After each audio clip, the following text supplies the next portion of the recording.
Ada sebuah pesawat Boeing 707 milik maskapai kebanggaan Korea Selatan, yaitu Korean Air, dengan nomor penerbangan KAL 858 yang lagi siap-siap buat lepas landas. Tujuan akhirnya adalah ibu kota Korea Selatan, Seoul, dengan 2 titik transit di Abu Dhabi dan Bangkok. Tapi saat menuju tujuan akhir, pesawat itu tiba-tiba menghilang gitu aja, Bray.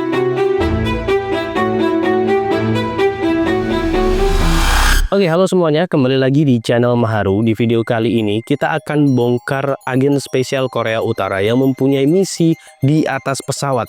Dan pesawat itu ngebawa 115 jiwa. Di antaranya 104 penumpang dan 11 kru kabin.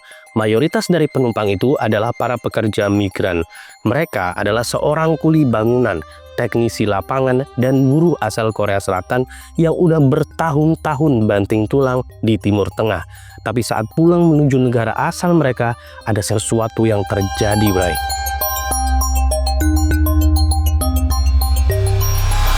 Jadi gini ceritanya, pada hari itu pesawat Korean Air 858 lepas landas dari Baghdad melintasi langit Timur Tengah, lalu mendarat sebentar di Abu Dhabi untuk transit. Ya, pada umumnya lah mengisi bahan bakar. Setelah itu, pesawat kembali mengudara menuju Bangkok. Dan saat proses perjalanan, semuanya ini benar-benar sangat berjalan normal banget. Gak ada masalah apapun, semua laporan masuk, semua checklist di kokpit itu juga tercentang hijau. Gak ada yang nyangka ada sesuatu yang bakal terjadi. Nah, tepat beberapa menit setelah laporan rutin itu terdengar, nih tiba-tiba itu layar radar menara pengawas pesawat Korean Air 858 itu tiba-tiba hilang, guys. Lenyap gitu aja. Ini nggak ada panggilan darurat Mayday, nggak ada sinyal marah bahaya, nggak ada teriakan panik dari pilot, nggak ada laporan kerusakan mesin, dan pesawat raksasa yang ngebawa 119 orang itu benar-benar hilang di atas perairan Laut Andaman. Yang saat itu kondisinya benar-benar gelap total. Dan setelah itu nggak menunggu waktu lama, kabar hilangnya penerbangan KAL 858 ini benar-benar langsung viral di mana-mana. Beritanya itu tersebar di berbagai negara, terutama di Korea Selatan. Dan kalian tahu apa yang terjadi? Menurut laporan, di jam-jam pertama informasi pesawat itu hilang, itu banyak banget dari berbagai negara itu mulai berspekulasi. Dan benar-benar spekulasinya bermunculan satu sama lain. Dan perlu kalian tahu, kejadian ini itu di tahun 80-an, bray.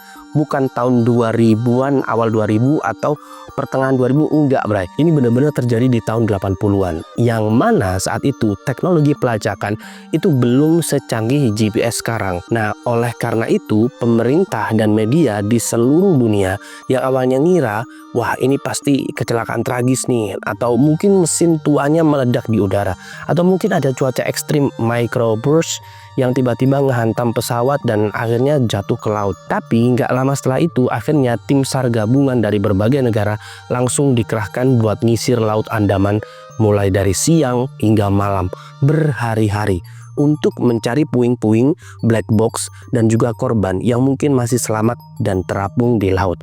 Tapi ternyata di balik hilangnya pesawat Korean Air 858 ini ada sebuah skenario yang sangat sistematis, dan skenario ini benar-benar lebih dari sekedar kecelakaan mesin, lebih dari kecelakaan pesawat. Dan gak menunggu waktu lama untuk mengetahui skenario itu, beberapa hari kemudian investigasi intelijen internasional mulai menemukan kejanggalan. Pertanyaannya dari mana? Dari daftar penumpang. Gimana caranya? Nah, gini caranya. Kalau ada pesawat yang niat nyabotase pesawat pakai bom waktu, si pelaku pasti nggak mau ikut mati dong. Nah, salah satu yang bisa dia lakukan adalah naruh bomnya di kabin terus turun di tempat transit. Oleh karena itu, hasil dari intelijen itu mencurigai 2 orang penumpang yang berasal dari Jepang. Pertama, ada bapak-bapak berumur 70 tahunan bernama Shinichi Hachiya. Dan satu lagi ada perempuan muda berumur 25 tahun bernama Mayumi Hachiya. Dan perlu kalian ketahui bahwa mereka berdua ini adalah ayah dan anak yang lagi liburan keliling dunia. Tapi pertanyaannya, kenapa 2 orang ini dicurigai? Nah, ternyata setelah intelijen melakukan konfirmasi silang ke pihak kedutaan Jepang, paspor yang mereka pakai itu adalah paspor palsu. Dan masalahnya, palsunya itu bukan editan murahan, bray. tapi kualitas tingkat dewa yang cuma bisa dibikin sama badan intelijen negara. Nah, pertanyaannya, dendam macam apa nih yang dimiliki oleh seorang gadis cantik polos ini dengan meledakkan sebuah pesawat yang mana di sana itu penuh dengan kuli bangunan atau beberapa para pekerja lain yang nggak bersalah. Nah, untuk memahaminya, kita harus mundur sedikit ke belakang, melihat sebuah panggung politik yang sedang mendidih di semenanjung Korea. Untuk memahami semuanya, kita harus kembali ke tahun 1980-an, tepatnya menjelang tahun 1988. Perlu kalian ketahui bahwa saat itu kondisi dua negara ini benar-benar lagi jomplang satu sama lain, parah dan benar-benar panas satu sama lain. Korea Selatan adalah sebuah negara yang menganut sistem pro-barat atau kapitalis pro-barat, yang saat itu lagi ngalamin masa keemasan ekonomi atau yang disebut dengan Miracle on the Han River atau keajaiban di Sungai Han. Nah, ekonomi mereka ini benar-benar meroket gila-gilaan. Mulai dari industri mereka mulai merajai Asia, dan puncaknya nih ya, Korea Selatan terpilih buat jadi tuan rumah Olimpiade musim panas tahun 1988. Nah, emang apa hubungannya dengan meledakkan bom di pesawat? Jadi ini buat kalian yang nggak paham dinamika politik, perlu kalian tahu, bray.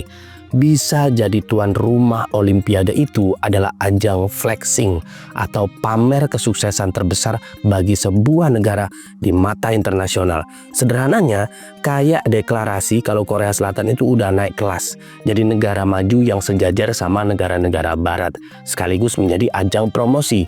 Sedangkan di seberang perbatasan yang cuma dibatasi kawat berduri, ada Korea Utara.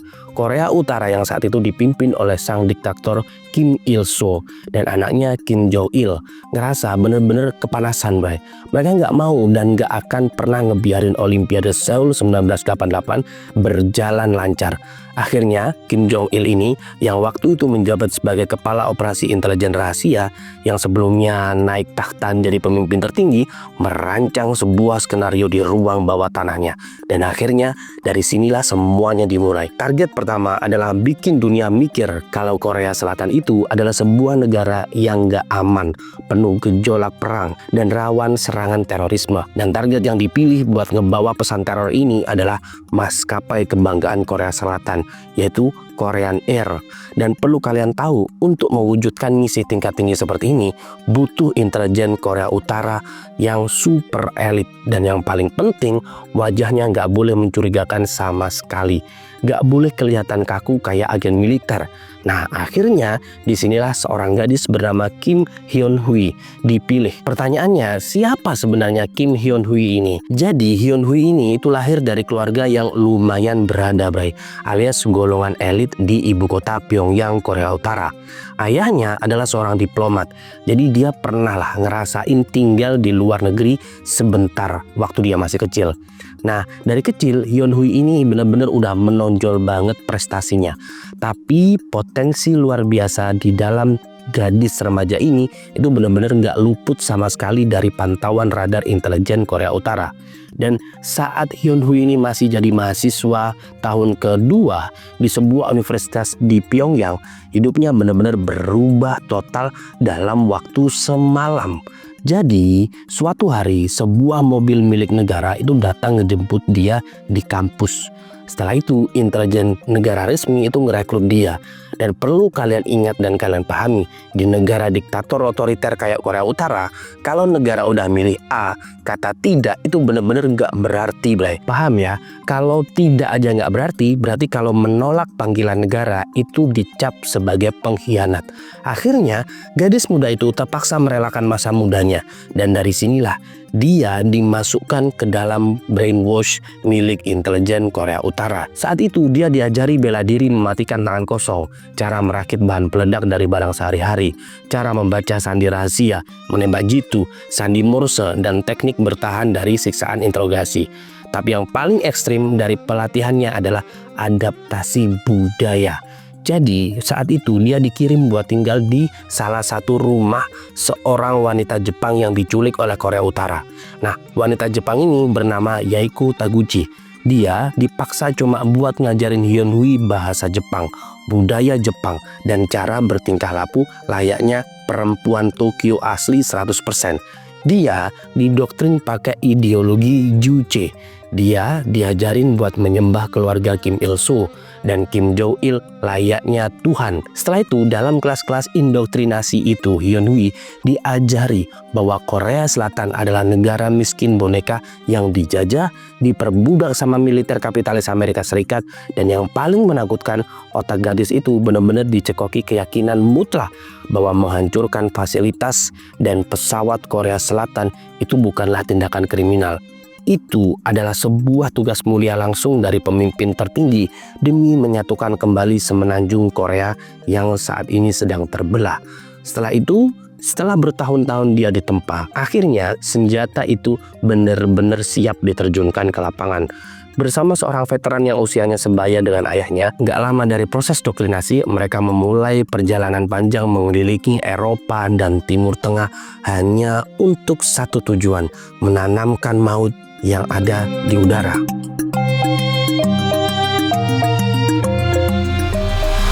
Oke, sekarang kita tarik ke setahun sebelumnya. Di tahun 1987, akhirnya surat perintah ini resmi turun langsung dari Kim Jong Il. Setelah itu, misi sabotase pesawat Korean Air dimulai secara resmi. Buat menjalankan misi ini, Kim Hyun Hui dipasangkan sama seorang agen laki-laki veteran yang sangat berpengalaman bernama Kim Seo Il. Nah, umurnya udah sekitar 70 tahunan, udah benar-benar tua banget. Dan mereka berdua adalah pasangan penyamaran yang sangat jenius dan licik dari intelijen Korea Utara. Sang kakek itu nyamar menjadi seorang laki-laki Jepang yang memang umurnya sudah tua. Namanya adalah Shinichi Hachiya. Dan Hyun Hui menyamar menjadi anaknya yang bernama Mayumi Hachiya. Dan sampai di sini, kalau kalian pikir bahwa dari ibu kota Pyongyang langsung terbang ke Baghdad buat naik pesawat target, enggak, bray. Dunia spionase nggak seceroboh itu. Rute pelarian mereka itu benar-benar dibikin super rumit, bray. Jadi agar tidak menemui kejanggalan. Dan panjang banget melintasi berbagai negara biar badan intelijen barat seperti CIA atau MI6 itu nggak ngelacak asal-usul mereka.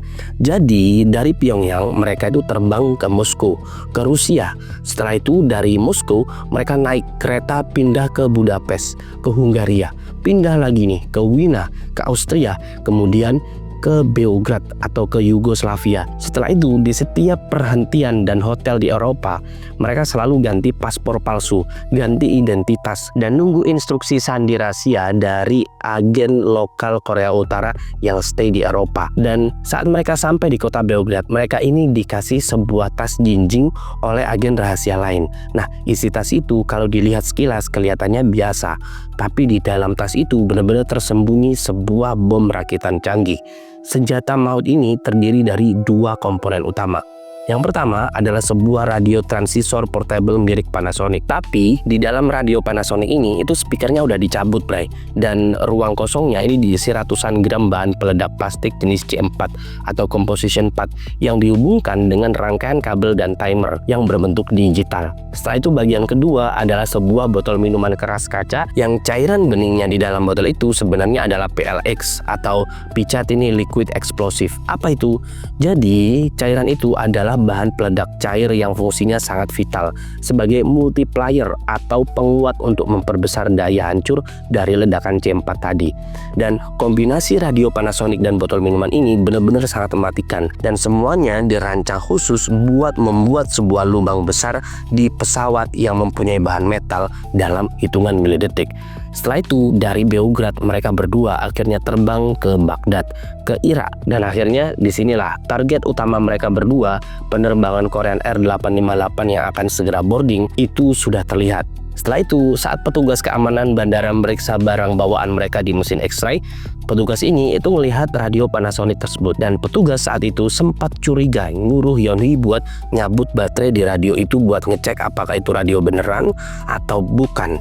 Dan saat itu karena Hyun Hui ini bukan seorang agen bom atau bukan seorang penjinak bom, jadi Hyun Hui ini juga sempat deg-degan, bray. Kalau ketahuan dia bisa dieksekusi langsung di bandara itu juga.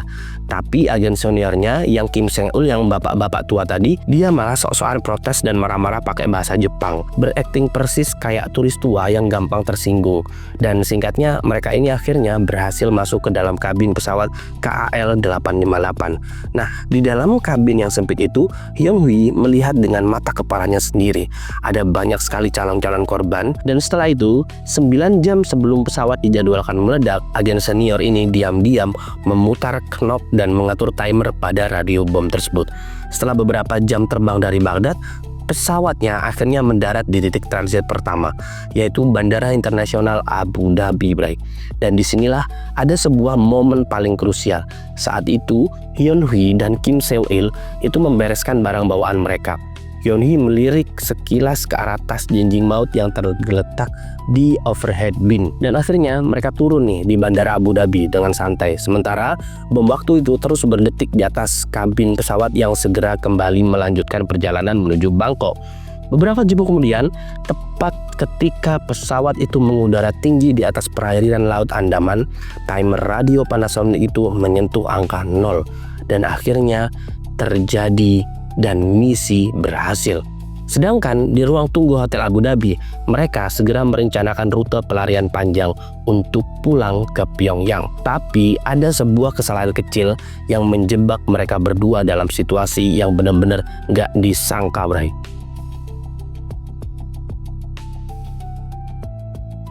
Oke, awalnya misi melarikan diri mereka ini benar-benar terlihat sangat mulus, sangat lancar. Rencana pelarian Hyun-hee dan agen senior Kim Seung-il juga udah diatur sedemikian rupa, dirancang serapi mungkin oleh Biro Intelijen. Setelah itu dari Abu Dhabi, mereka itu rencananya langsung mau kabur ke Amman, ke Yordania, lalu terbang ke Roma, Italia, dan akhirnya masuk ke jalur aman intelijen buat balik ke Korea Utara. Tapi rencana apapun benar-benar bisa berbalik gara-gara satu kesalahan kecil. Dan di sini mereka benar-benar kena sialnya. Ternyata, Bray, ada masalah sama tiket penerbangan lanjutan mereka ke Yordania. Dan mereka nggak bisa nih langsung terbang karena mereka benar-benar nggak mau ambil resiko. Tapi akhirnya agen senior Kim Seung-il ini ngambil keputusan nekat dan sangat reaktif. Mereka mutusin buat beli tiket penerbangan rute baru secara mendadak ke negara tetangga, yaitu Bahrain. Tapi di Bandara Internasional Bahrain inilah nasib mereka benar-benar berputar 180 derajat. Jadi berita soal meledak dan hilangnya pesawat KAL udah nyebar luas ke jaringan intelijen dan Interpol di seluruh dunia hanya dalam hitungan jam. Dan akhirnya intelijen Korea Selatan langsung menghubungi otoritas penerbangan Bahrain untuk memberikan peringatan merah tentang orang yang mempunyai deskripsi atau ciri-ciri tersangka.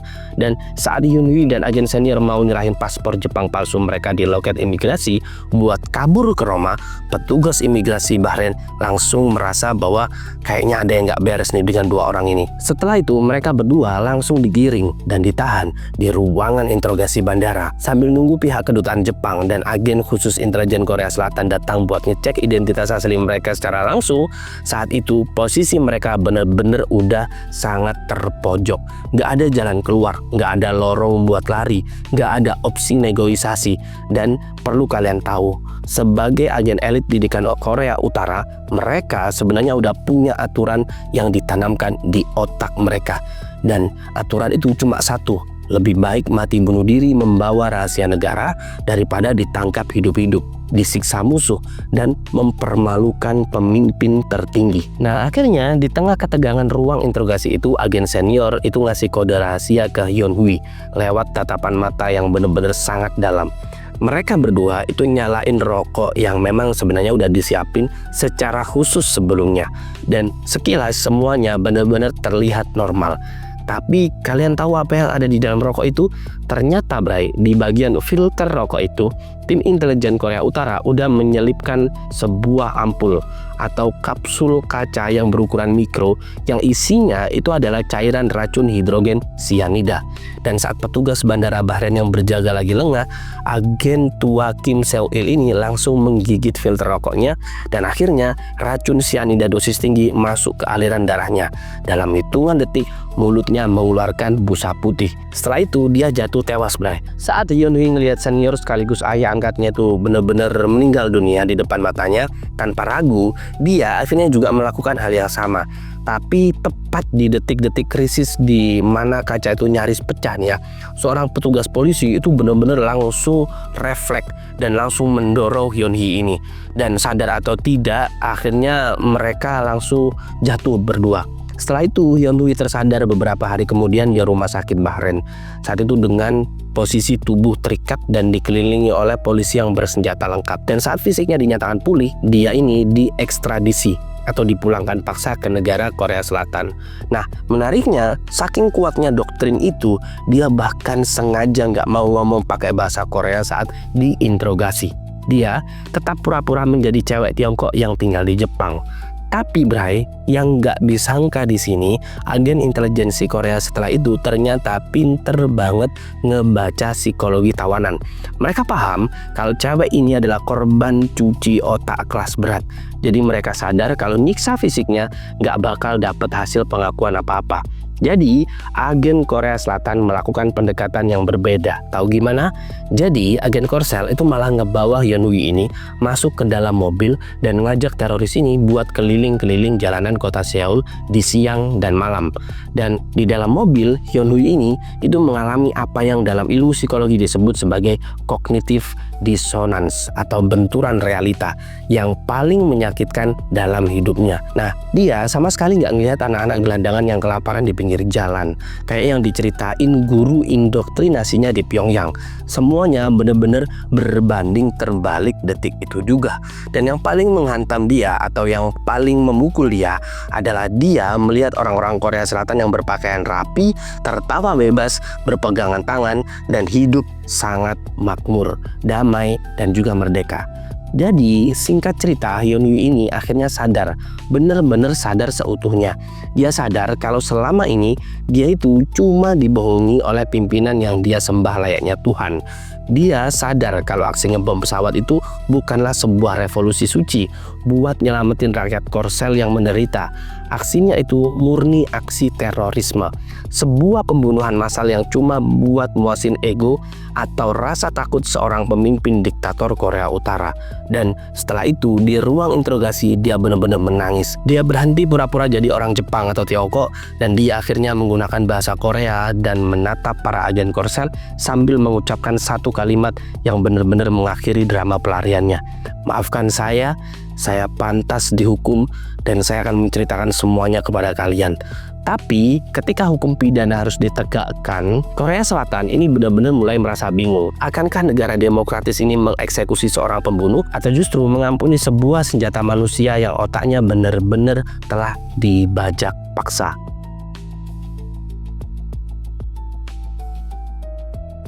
Nah, di tahun 1989, setahun setelah tragedi terjadi, pengadilan ibu kota Seoul ini benar-benar menjadi sorotan jurnalis dari seluruh penjuru dunia. Sidang Kim Hyun Hui ini digelar dengan penjagaan keamanan yang luar biasa ketat. Suasana di dalam ruang sidang itu benar-benar chaos dan penuh emosi yang nggak terkendali. Ratusan keluarga dari 115 korban, setelah itu dari beberapa pihak penerbangan KL 858 itu benar-benar memadati ruangan sidang dan area luar gedung. Sedangkan di ruang sidang, Kim Hyun Hui itu nggak mencoba ngebela diri sama sekali. Dia nggak nyewa pengacara buat lari dari tuduhan. Dia cuma duduk menunduk, menangis meratapi nasibnya. Bahkan saking menyesalnya, dia berkali-kali di depan majelis hakim ngomong, "Saya pantas dihukum majelis. Tolong hukum saya seberat-beratnya untuk menebus nyawa yang sudah saya hancurkan." Nah, di sini kalau kita lihat bersama, kasus ini tuh sangat jelas secara hukum pidana. Sudah terbukti ada niat pembunuhan berencana. Aksi terorisme internasional juga masuk, dan penggunaan paspor palsu itu juga melanggar aturan. Jadi nggak butuh waktu lama buat majelis hakim untuk rumusin keputusannya akhir bulan Maret 1990. Akhirnya Kim Hyun Hui resmi dijatuhkan dijatuhi vonis hukuman mati, Bray. Tapi tunggu dulu, belum selesai. Karena di sini itu terjadi super plot twist di tingkat elit politik pemerintah Korea Selatan. Nah, gak lama setelah vonis hukuman itu disahkan oleh pengadilan, Presiden Korea Selatan yang menjabat saat itu adalah Roh Tae-woo tiba-tiba secara resmi memberikan pengampunan penuh kepada Kim Hyun-hui. Loh, kok bisa? Nah, perlu kalian tahu Ray di sini Ray. Ternyata logika dari keputusan ekstrem ini ternyata sangat dalam. Jadi pemerintah Korea Selatan itu punya sudut pandang yang sangat berbeda dalam melihat sosok Kim Hyun-hui. Dibanding kacamata rakyat biasa, dia adalah korban dari sebuah sistem dari Korea Utara. Hyun-hui adalah satu-satunya bukti hidup. Dia adalah saksi mata yang mempunyai kredibilitas tingkat tinggi dan bisa bersaksi di forum PBB tentang kejahatan kemanusiaan yang didanai langsung oleh rezim Korea Utara. Tapi terlepas bayang-bayang hukum itu bukan berarti Kim Hyun-hui itu bisa hidup normal, Bray.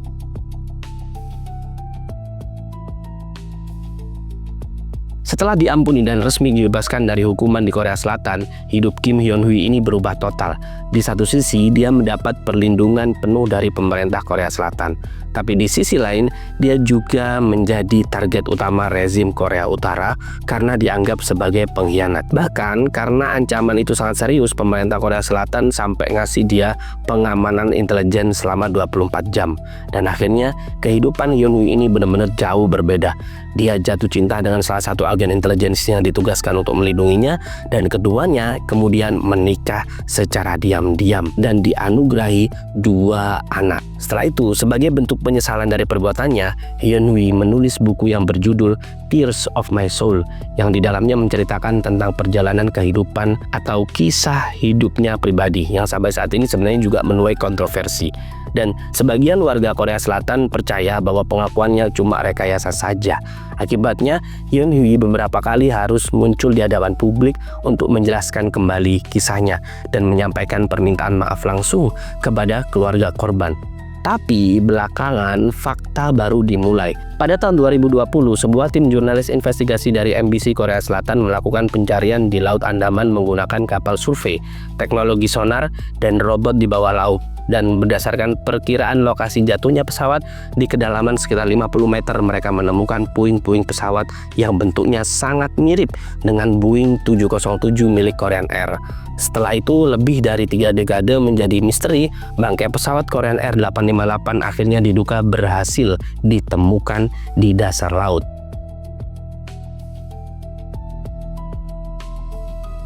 Dari kisah tragis Kim Hyun-hui ini, kita belajar satu fakta psikologis yang sangat menakjubkan.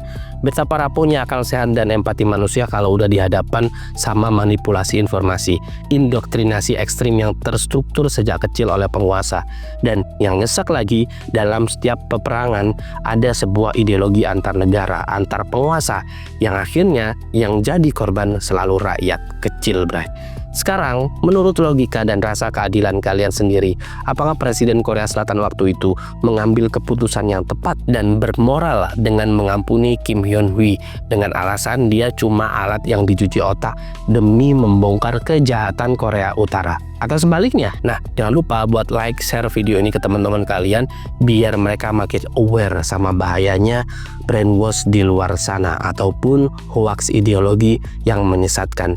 Pastinya yang paling penting klik tombol subscribe serta nyalain lonceng notifikasinya supaya kalian nggak ketinggalan video-video terbaru lainnya dari channel Maharu. Gua pamit undur diri, jaga pikiran kalian agar tetap merdeka dari segala bentuk doktrin buta. Stay critical, stay sane, and I'll see you in the next story. Bye.